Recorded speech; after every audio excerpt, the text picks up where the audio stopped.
Australian rugby finds itself at a crossroads. A wave of young talent is being lured to France, raising alarm bells within Rugby Australia.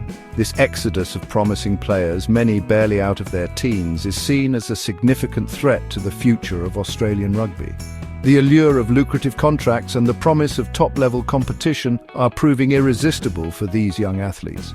Rugby Australia is particularly concerned about what it perceives as poaching of young talent.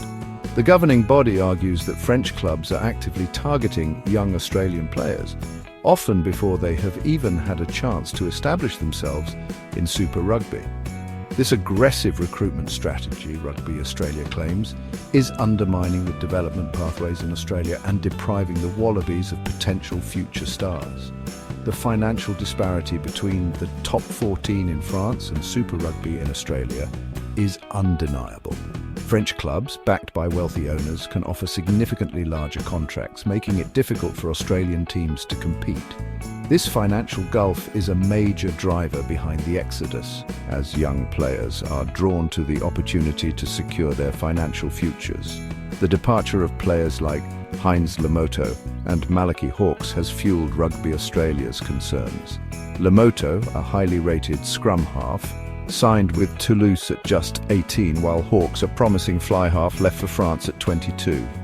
These cases highlight the growing trend of young Australians opting to pursue their careers abroad. The exodus of young Australian rugby players to France has sparked a debate about the nature of player movement in the professional era. Rugby Australia views the trend as a form of poaching, arguing that French clubs are exploiting the global rugby market to their advantage. They argue that this practice is detrimental to the development of rugby in Australia and other nations.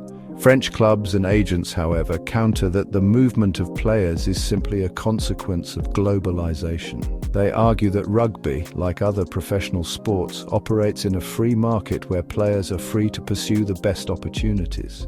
They maintain that the lure of playing in the highly competitive top 14, alongside some of the world's best players, is a major drawcard for young Australians.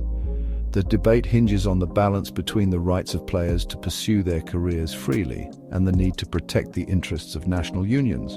Rugby Australia argues that the current system is skewed in favour of wealthy clubs, allowing them to cherry-pick the best young talent from around the world.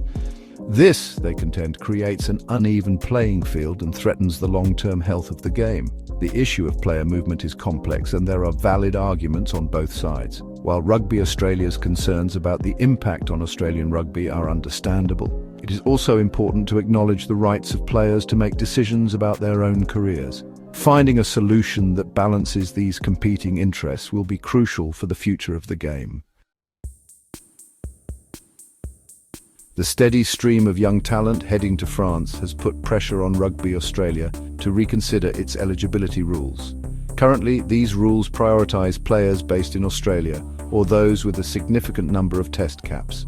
While designed to protect the integrity of the Wallabies jersey, these regulations are facing increasing scrutiny.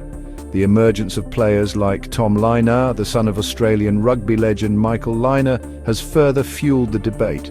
Currently showcasing his playmaking skills with the Queensland Reds, Lynagh's impressive form has sparked calls for his inclusion in the Wallabies squad.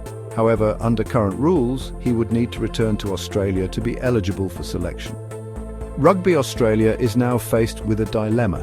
Relaxing eligibility rules could open the door for a new generation of overseas-based players to represent the Wallabies, bolstering their playing stocks. However, this could also be seen as a tacit acceptance of the talent drain, potentially encouraging more young players to seek opportunities abroad. The debate over eligibility is ultimately about striking a balance between nurturing homegrown talent and fielding the most competitive Wallabies team possible. It's a complex issue with no easy answers, and one that will require careful consideration from Rugby Australia as they navigate the challenges of the professional game.